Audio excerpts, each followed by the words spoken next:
back of the rim. Garnett on the slam. Oh, here's a Curry way downtown. Oh, what a shot from Curry! Second quarter with 13 points, 15 for the game. And here comes Curry. Great shift. Finds the gap and pops it in. Where have you seen that before? Is that not Steve Nash coming off that high screen and roll? That was a one-legged shot. The first playoff victory of many. Golden State at this time still felt like a rumor. Steph had endured numerous ankle injuries already, whilst being a frail, hot shooting guard in the era where it was still popular to look away from jump shooting teams. Still, by this point, shares were being sold. The Knicks game had taken place months ago, doing enough to tell those who were willing to listen what was next up in the league. When you zoomed in, it was Game 2 in Denver. Like the feel-good story Golden State wasn't too far away from, the Nuggets had won nearly 60 games in just their second season without Melo. Coming in at third seed, they were a sleeper to make some real noise in the playoffs. Then they ran into the actual movement. Golden State was down 0-1 after losing David Lee in Game 1. Most wouldn't even remember he was an all-star power forward. He torn his right hip flexor here, slated to be out for the playoffs. Even if there had been hope, that seemed to be the end of the story. We know it was only the beginning. After a 7 of 20 outing in Game 1, Steph walks into Pepsi Center and turns the series on its head. 30 points, 13 assists, including a 15-point second quarter on 7 of 10 shooting. This could have been a legendary career opener if he'd done it one game earlier. Denver suffered its first home loss in more than 3 months, with Golden State setting a tone. They weren't just here to appreciate the opportunity. If you were watching it in real time, it felt like a door opening. The ankle guy label officially began its journey to irrelevance. For anyone who'd written the garden party off as a one-night thing, here was proof the engine translated in the playoffs against real competition, on the road, without the veteran all-star big. It didn't just foreshadow more than a decade of brilliance, it gave the Warriors momentum to pull off the upset in 6 games. Again, if you aren't familiar with this Nuggets team, it might not register how big a surprise this was. That probably only hits as hard for people in the next round, where they wound up giving themselves a puncher chance against San Antonio. It would be 2 more years until they made themselves a regular part of the news cycle, but they'd become such a regular in it through the years, you rarely even hear about the first time Curry truly snatched hearts in a postseason environment. All right, let's see what Golden State has in mind here, down 5. Green scouted, looking for Curry or Thompson. Curry lets Holiday go by, and Steph Curry hits a 3. 2 springs later, the Warriors were an anomaly on paper. Curry's first year with a very similar team to 2014, the new system emphasizing ball movement, Curry suddenly playing at an MVP level. Yet their postseason performance instantly became all anyone cared for. Once again, a jump shooting team? Also, they'd been so young, new, and unexpected, many just assumed the Spurs or some other Western veteran would set things straight. After all, we'd seen a lot of recent teams with regular season success fall flat in April. Game 3 in New Orleans would see them answer the first call of many, specifically Steph. The Pelicans were doing the thing where lower seed teams rebound after 2 completely expected road losses. Golden State trailed by 20 at the end of the third. And while the Pelicans stood no chance as a whole, you know the whole thing about unnecessarily long series. Curry agreed. The Warriors ripped off a 39-19 frame, with Steph walking into rhythm threes, leading the way with 10 in the quarter. It was the final sequence which stuck in everyone's mind, however. Anthony Davis missed a free throw with 9.6 seconds left, leaving only 3 points between the units. You know the rest of the story. Funny enough, if you watch the sequence slowly, you can see nearly all the elements of what helped Steph and the Warriors sneak up on the league. It's just, nobody was prepared. Everyone in the building knew where the ball was going. The MVP had set the tone early in the year with multiple clutch plays. As such, Quincy Pondexter would not leave his side, until he left his side. The first shot had been defended to near perfection. Unfortunately, you can clearly see his attention siphoned from Steph to the ball. Game over. Not only did Steph never stop moving as he drifted off to the corner, a key feature he borrowed from Rip Hamilton, here comes Maurice Bates to basically set a quick screen after the handoff. Probably illegal, which would also become a staple of the era. That's besides the point though. A shot so pure and fast, a defender's only hope was to stay glued. A player so active, you simply didn't have time to look away and assess the situation. A system now so predicated on movement, you were also required to fight through a bevy of screens at any given moment, legal or not. The Warriors narrowly closed it out in OT. He finished with 40 points, 9 rebounds, 5 assists, and 7 threes, helping his team jump to 3-0 with punctuation. This was important. As you know, at the time, losing a single game or appearing to be in a dogfight with an 8 seed would have set a different tone and narrative around the new kids on the block. Instead, it worked as a forecast. This was one of the first times the league learned how fast a Warriors game could get away from them. How down big stopped meaning what it used to when 30 feet counted as comfortable. And as for the most unexpected MVP since Derrick Rose, well, he wasn't just built on hype after all. Curry looking for that opening. Steps back. Crossover. Fires away. Wow! Another three from Curry! Steph Curry, extreme confidence. Here's the chatter. Delly's the Curry stopper. Well, you pretty much heard it right there. The Curry stopper.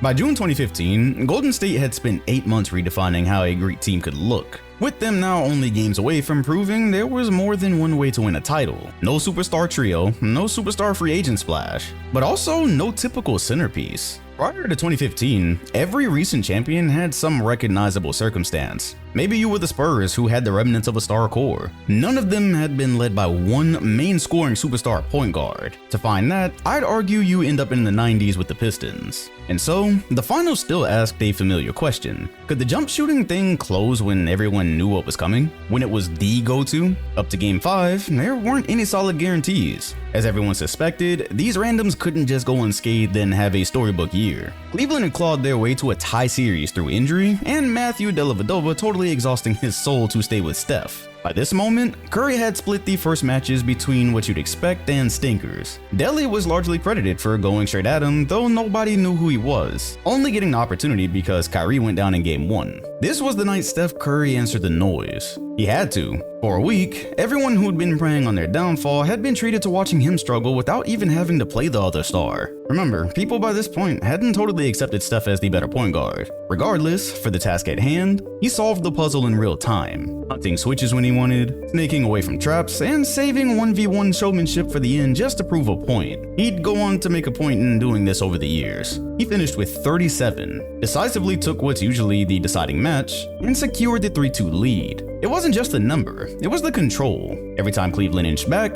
Curry stretched the lead with a shot that bent the building. Maybe he and his crew weren't going to get the credit they wanted for taking 6 games to beat an injured squad regardless, but he still needed to have strong showings when it counted at a minimum. This he did, which caused much debate over Iggy's Finals MVP years later. That is definitely a separate topic for one day. Warriors can add to their lead now. Curry left wide open! Right between the eyes, and they love it on the bench. All 12 points in the overtime. He has 35. And he tells the fans, I am back. I am back. 73-9 don't mean a thing without a ring. Not only in their second year of official arrival, Golden State had just finished the greatest regular season of all time, which of course meant the basketball gods were coming to even things out. They haven't let anything slide in a decade. Steph Curry sprained his MCL in round 1, in a slip that could have happened at literally any other time up to now. Luckily, Houston was in a down year and couldn't even beat the backups. You might expect this from a 73-win team, though nobody could be certain about how far they could still go until Curry's actual playing condition was revealed. Game 4 in Portland became the answer. Well, kind of. He came off the bench as a precaution, and for 3 quarters, looked relatively human. He had 11 points on 5 of 13 through 3, and was noticeably 0 of 5 from 3. While Portland was under no illusion of winning the series, the excitement was reasonable as they took a 10-point lead through the struggles. Of course, most by now were familiar with how fast Warrior games could flip. It wouldn't happen in the third though, which gave even more reason for confidence given their moniker third quarter Warriors. The rest was a different story. In the fourth, of course, Curry started finding air, relocations into clean catch and shoots, going off the dribble and making plays for others, including the one that tied it. He wasn't done. After just narrowly missing the game winner in regulation, Steph scored 17 in overtime, which still remains an NBA record. Famously, back from the first game of what appeared to be a detrimental injury, he declared, "I'm back." 40 points, 9 rebounds, 8 assists off the bench, and a statement comeback win to take a 3-1 lead. The meaning was bigger than the math. It looked like Curry hadn't missed a beat, and the stakes were fairly high. Outside of just not prolonging a series, especially through current injuries, he did so against Dame, who was just one of many point guards of the era who'd get hypothetically placed in Steph's spot to diminish him. This was just one performance in a long line of many that would highlight the differences between the two. Just in case anyone thought he wasn't the unanimous MVP, revealed shortly after, it was pretty hard to argue with. And he fires. Yes!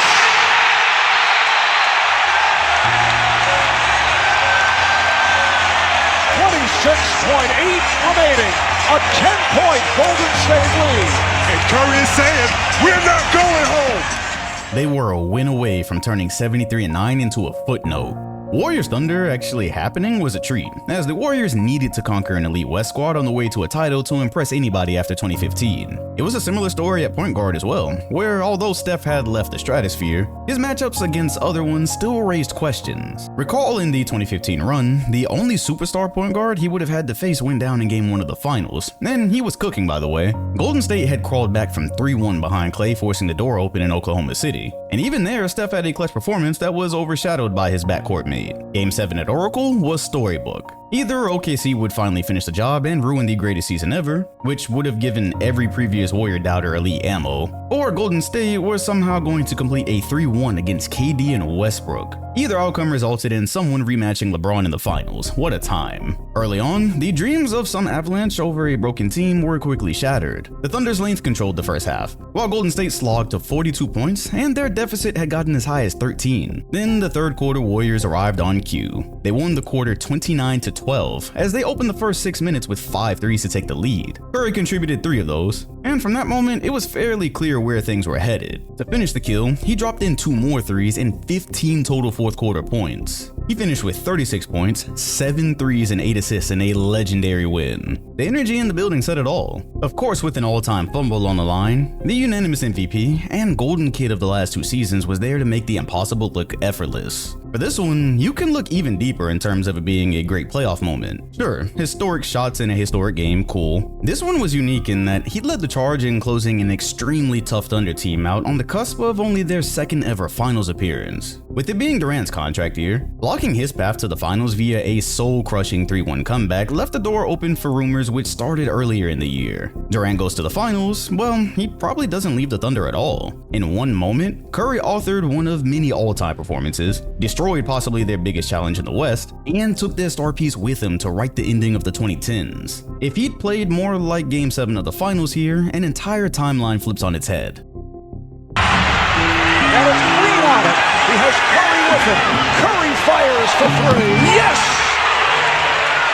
Well, imagine if the whole KD Warriors thing never happened and got put in the what if category. We'd have been discussing that as the flip timeline, right? We did get it, and they effortlessly ruled the league until injury said stop. Injuries might have also saved them, ironically. Because Chris Paul went down at a crucial time, the math vs. math series came down to a single night. Houston had built a 65-win historic offensive machine to knock the Warriors off their axis. They had home court and were considered the strongest chance anyone would have to beat a KD Warrior squad. Despite being short-handed, the Rockets led by 11 at halftime as Curry was once again showing up small in an actual pressured situation. 3 of 10 at halftime and 2 of 6 from 3. Remember, at this point, 2016 Game 7 was the last time anyone truly thought the Warriors were facing adversity. While he did light it up in 2017, it was more of a supposed to happen kind of feel next to Durant. Going out this way to Harden and role players as soon as things got tough would have been a huge stain.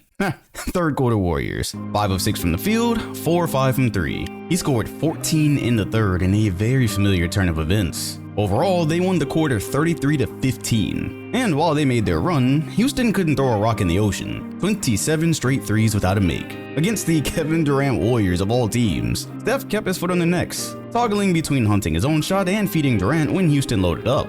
By the horn, Curry had finished with 27 points, 9 rebounds, and 10 assists on the road in a Game 7 to send them back to the finals after being down 3-2. In the moment, it felt bigger than another KD-era checkpoint. This was the hardest series they would ever face while healthy. All sat the last 2 games, but it was another example of Curry over-delivering even though he was on the side with the clear advantage. And regardless of the circumstances, with 19 of his points and 5 threes coming in the second half while down, and when he wasn't having a good game, he played a direct part in getting the opportunity for a 3rd ring. This was also now the 3rd time in 4 postseasons he'd absolutely torment Houston faithful. It wasn't the last either.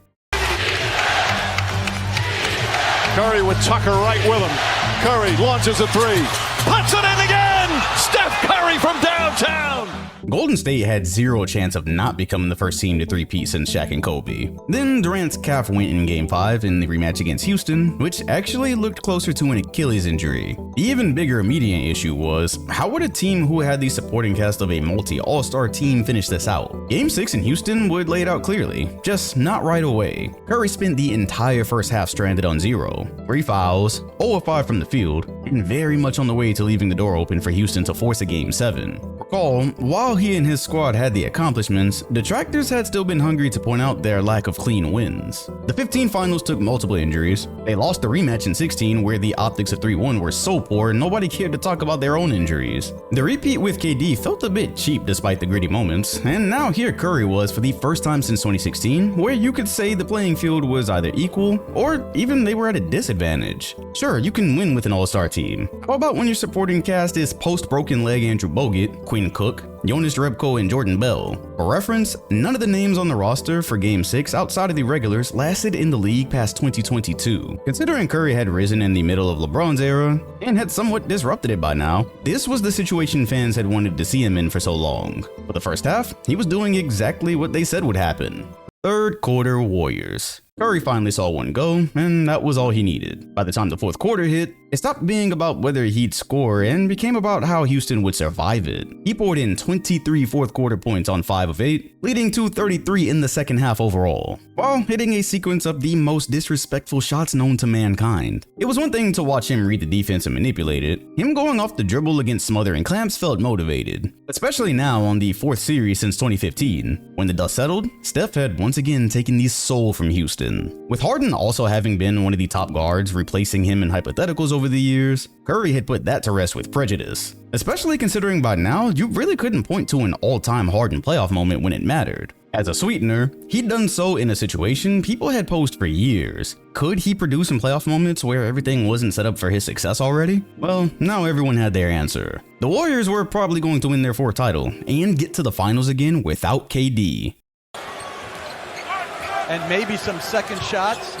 Curry again. Oh, Steph Curry from way downtown. He's furious. There was contact there. Here's a stepping stone to how Golden State won a 4th title without KD. There's a version of this story where the dynasty officially ended in Boston. Down 2-1, fresh off a night where the Celtics' size and muscle won the argument, a 3-1 hole looked more realistic than ever as another road game still loomed. This was the worst Warriors title team of the entire era after all. It was really going the way it should. Of course, per usual in these situations by this point, Steph never blinked. He was now in a magnified version of 2019 with his detractors saying, watch everything he can't do. No KD, Klay Thompson after multiple injuries. As things would turn out, Andrew Wiggins would end up being the second best player on a finals team. With no credible injuries on the other side to point to, it was the type of scenario many waited years to see Curry in. Funny enough, 2021 should have quieted this. Even Dame had dropped a thought on how it'd be harder for Curry to cook with an average or below team when he was struggling. He responded with a career high of 62 just for good measure. So no surprise here as he kept answering every Celtic run with the kind of makes that don't just count for 3.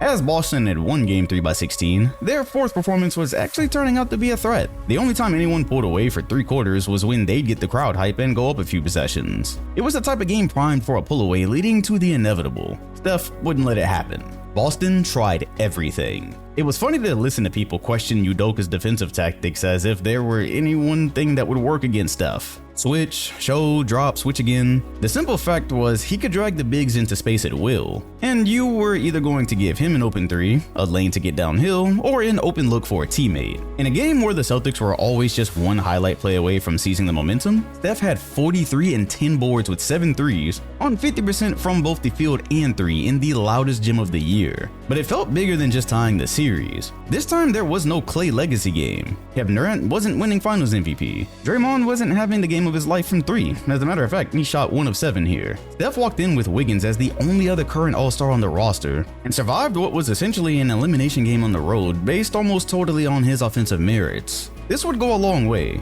No one could ever invalidate the super team rings if he pulled this off. They've got 9 offensive rebounds already here in the first half. Curry sees some room, nails a 3. Steph Curry, his second 3-pointer. How about Steph Curry? Gets White in the air, fly by, makes him pay the price. We're witnessing greatness. In Game 6, he pulled this off. Boston came out with every intention of forcing Game 7, up 14-2 before you could breathe. With this being the sixth finals appearance, however, nobody was fooled. As the first quarter was winding down, Steph threw in his first three of the night, also giving the Warriors their first lead of the night. Ball game. They detonated a 21-0 burst that sucked the oxygen out of the building. From there, he continued rebounding from his 0 of 9 3-point shooting performance in Game 5 so well, he pointed to his ring finger as it was becoming clear the end was near. There simply wasn't anything to be done. He could shoot over defenders, around them. Him even getting the shot up was the defensive breakdown. As the vibes after the first quarter 3 had predicted, he closed it out on the road with 34 points on 6 threes, plus 7 rebounds and assists. He cried as the final buzzer sounded, surrounded by his troops. I actually had to watch this live on an NBA Twitch stream, and even I couldn't help but be happy for him. I watched his entire journey from that night in New York, perhaps the player most responsible for what basketball became in this era. Steph had been spectacular. The 2022 ring felt like watching the final chapter of a legendary story. He'd now won before KD against injuries, with KD on overpowered teams, and after KD in what was becoming a dire situation mid-series. They lost, his career would be talked about much differently today. Notice nobody's really questioned anything about him since. This was also strengthened by the years in between teams. 2019 didn't just end a phase, it burned it. Losing two of the stars so suddenly with no way to ease into a transition left a lot of open questions. What if Klay was never the same? Acquiring and losing KD, could they adequately fill the gaps in a timely manner? For 2 seasons, the Golden Dynasty just vanished without a trace. If you told anyone they'd immediately catapult back to the top and finish the job behind mainly Curry in year 1 of the return, that just would have taken a couple of leaps of faith. Green fires Curry. Curry hanging on to that pivot foot. Scoop layup is up. It's good! And a foul! Oh, a circus shot from Steph Curry. And a chance for a 3-point play. Just in case anybody had forgotten, the whole year had been weird for the defending champs. Starting with the punch heard around the world, it set up a recipe for failure as repeating is a daunting task to begin with. Golden State dragged a broken record through the campaign, fought through season-crippling injuries, resulting in them being on the wrong side of a 3-6 matchup against the NBA's best offense and the loudest new thing in the sport. Light the beam. A year-long movement so strong, after nearly 2 decades with no playoff action, you'd have thought the home court advantage would be impenetrable. Maybe it would have been for a lot of guys. After a grueling series, Game 7 turned into the simplest plan Steve Kerr ever drew. Put the ball in Steph's hands and let the rest work itself out in a pressing situation. After everything you've seen in this video, probably a great choice. By now, the vibe was a lot closer to post-credit scenes, however. With Curry and the Warriors having won in every situation since their debut to the world a decade ago, there wasn't a lot of legitimate adversity left. Also, it felt fairly clear in 2023 that they wouldn't be able to scale this version of the West. At this point, the headlines were more so following he and LeBron's refusal to take their feet off the neck of the league. In accordance, Curry delivered floaters, stop on a dime pull-up threes, and ones. Much like the issue Udoka ran into a year prior, every coverage got solved. He took 38 shots. A good bit of these coming at the end as if to prove a point. After nailing 52% of the looks, he finished with 50. An NBA Game 7 record for a brief moment. 8 rebounds and 6 assists helped lead yet another closeout on the road. This time over a 3 seed that had all the excitement and potential of a typical up-and-comer. This was the part about him and LeBron. A Lakers-Warriors series was finally set, with both squads having eliminated a group who was supposed to be up next. How long could it go on? At 34 years of age, he'd seemingly crushed a team's dreams in the most dramatic way possible. For the year, he was still basically averaging 30 points. How much more could he add to the resume? Headed into 2026, the question faintly remains. It'd be surprising if the Warriors were still contending, given their age and the fact they made almost no roster changes over summer. Even then, before injury, the Butler trade had provided enough spark to where they looked competitive and worthy of attention. Given the contracts, this is the last stretch for the Curry era in Golden State. He could play a while longer, though the roster situation is possibly spelling the near end. Regardless of what's coming, it's been a hell of a ride, and these have been the greatest playoff moments of the career that somehow keeps on giving.